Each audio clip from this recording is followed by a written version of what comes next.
The F-105 Thunderchief wasn't just a jet, it was a one-way ticket into hell. In Vietnam, nearly half the fleet was destroyed, yet pilots kept flying it, mission after mission, into skies filled with deadly fire. Anti-aircraft guns, missiles, enemy fighters. Nothing stopped them. Most Americans have never seen the true horrors this plane endured. Until now. 833 F-105 Thunderchiefs were ever built. Of those, 382 were lost. Not retired, not worn out. Lost. And that number does not fully describe what happened over North Vietnam between 1965 and 1970, because behind every airframe was a man who knew the odds and went anyway. The F-105 was not designed for what it was asked to do. Republic Aviation conceived it in the early 1950s as a nuclear strike aircraft, a machine built to penetrate Soviet airspace at low altitude, fast and alone, deliver a single weapon, and run. It first flew in 1955. It entered service with the United States Air Force in 1958. When it did, it was the largest single-seat, single-engine combat aircraft ever built. Maximum takeoff weight, 52,800 pounds. Top speed, Mach 2+. Internal ordnance capacity, up to 14,000 pounds. That exceeded what a Boeing B-17 Flying Fortress or a consolidated B-24 Liberator could carry over Germany 20 years earlier, and this was a single fighter. The nuclear war never came. The conventional war did. The Thunderchief, a machine conceived for one mission, built for one enemy, was sent to Southeast Asia and handed a different task entirely. The pilots did not complain. They adapted. They mastered an aircraft that was demanding at the best of weights, and they flew it at maximum load into the worst conditions any American aviator had faced since the Second World War. They called it the Thud, not as mockery, but as a badge. It was theirs. Here is what the numbers actually looked like. In 1965, 68 F-105s were lost. In 1966, 126 more over North Vietnam alone. Crews were replaced. The missions continued. 100 combat sorties over the North was the requirement for a complete tour. A pilot who reached 100 was supposed to go home. Many never reached 100. Others who did volunteered to stay. They were not ordered. They volunteered because their brothers were still flying, and leaving was something they would not do. No other American combat aircraft in the history of the United States Air Force was ever removed from a theater of war because its losses were too high to sustain. The F-105 is the only one. That is not a failure. It is a measure of what was asked of those men.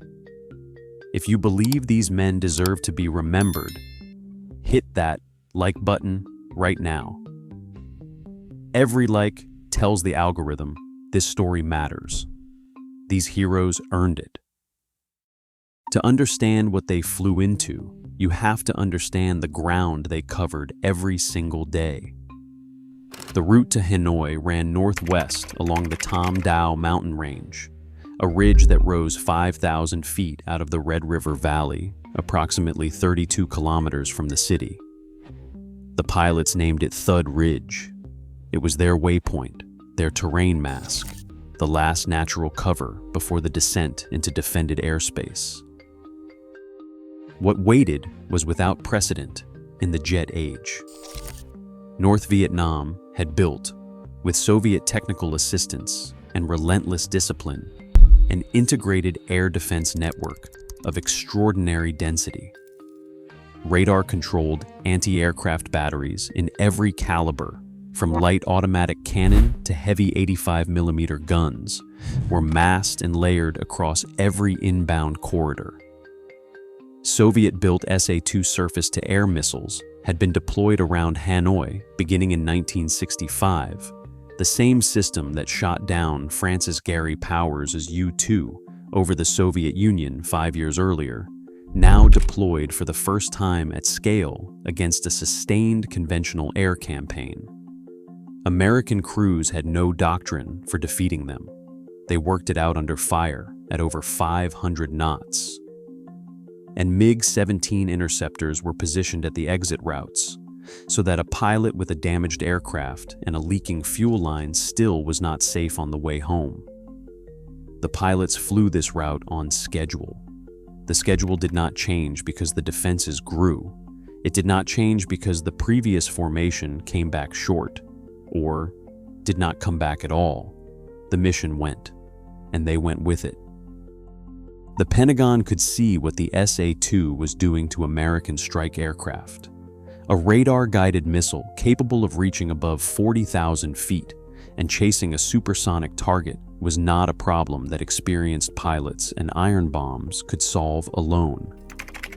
The answer was called the Wild Weasel, a specially equipped two-seat variant of the Thunderchief, the F-105F and later the upgraded F-105G, would fly directly toward the enemy radar sites. The electronic warfare officer in the rear seat, called a bear, operated radar homing equipment that could detect the emissions of an SA-2 guidance radar and determine its direction. The aircraft would maneuver toward the signal, deliberately exposing itself to force a missile launch, then prosecute the site before the incoming weapon arrived. The guidance radar that steered the missile became the homing beacon that guided the attack. That is the theory. The practice required flying directly at a system engineered to destroy aircraft at supersonic speeds, holding the attack profile through the full missile launch envelope, and trusting your instruments and your bear more than every instinct telling you to turn away. The motto of the Wild Weasel crews said everything: first in, last out. They arrived before the strike force. They suppressed the defenses while the bombers made their runs. They held the airspace until the last aircraft was clear. Then they left. If they could. Wild Weasel crews carried the highest loss rates of the entire air campaign, and there was never a shortage of men willing to fill the seats. 2 of those men were awarded the Medal of Honor. On the 10th of March, 1967, Captain Merlin Dethlefsen and his bear were assigned to lead a Wild Weasel flight ahead of a strike package targeting the Thai Nguyen Steel Works north of Hanoi. The flight leader was shot down by anti-aircraft fire. The wingman took hits and withdrew. Dethlefsen was alone, 1 aircraft against missile batteries, MiG-21 fighters, and concentrated anti-aircraft fire. His aircraft took hits. He did not leave. He made repeated attack runs against the same radar site, evading missiles and fighters between each pass until the site was destroyed and the strike package was through. Then he flew home. On the 19th of April, 1967, Major Leo Thorsness led a Wild Weasel flight against surface-to-air missile sites near Hanoi. He destroyed 2 sites. His wingman was shot down.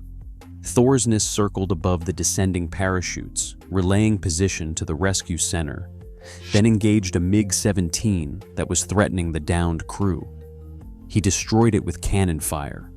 Low on fuel, he climbed toward a tanker, then turned back when the rescue controller reported MiGs closing on the recovery helicopters. Alone, out of ammunition, he flew directly at the fighters, using his aircraft as a decoy, drawing them away from the helicopters until his tanks were empty. He coasted the last 70 miles to a forward base without reserve. 11 days later, on his 93rd mission, he was shot down. He spent nearly 6 years as a prisoner of war in Hanoi. The Medal of Honor was awarded and kept secret during his captivity, so the North Vietnamese could not use it as leverage against him. He received it formally when he came home in 1973. The suppression mission those men flew has never been retired. Today, specially qualified F-16CJ crews flying Block 50 and Block 52 aircraft, armed with high-speed anti-radiation missiles, fly ahead of every strike package into defended airspace to hunt radar systems so that other aviators come home. Every one of those missions carries a direct lineage to what the Wild Weasel crews of the F-105 proved over Thud Ridge. The F-105D units were formally withdrawn from the highest risk routes in October of 1970. It was not a triumph. It was a recognition that the force had been pressed to the outer limit of what any combat arm can give. The F-105G Wild Weasels stayed on, fighting through 1973 until the last American involvement ended. What those men left behind reshaped American air power. The understanding that pilots cannot indefinitely substitute courage for capability, that lesson was bought over Thud Ridge at a cost of 382 airframes and the men who did not make it home. Every survivability requirement written into the aircraft that followed carries that debt. The F-105 crews are among the most decorated of any comparable combat unit in American military history. But somewhere over that ridge, on a morning that looked like every other morning, a pilot with 68 missions behind him and 32 still to go sat in a cockpit that smelled of hydraulic fluid and kerosene, checked the threat warning display, heard the rising tone of a radar lock in his headset, and pointed the nose toward Hanoi anyway. He came back, or he did not. Either way, he went. That is the standard these men set, and every American aviator since has measured against it. These stories only reach people like you because this channel keeps going. If American courage and history matter to you, subscribe right now. Hit the bell. Every new subscriber keeps these stories alive. These men deserve that. So do you.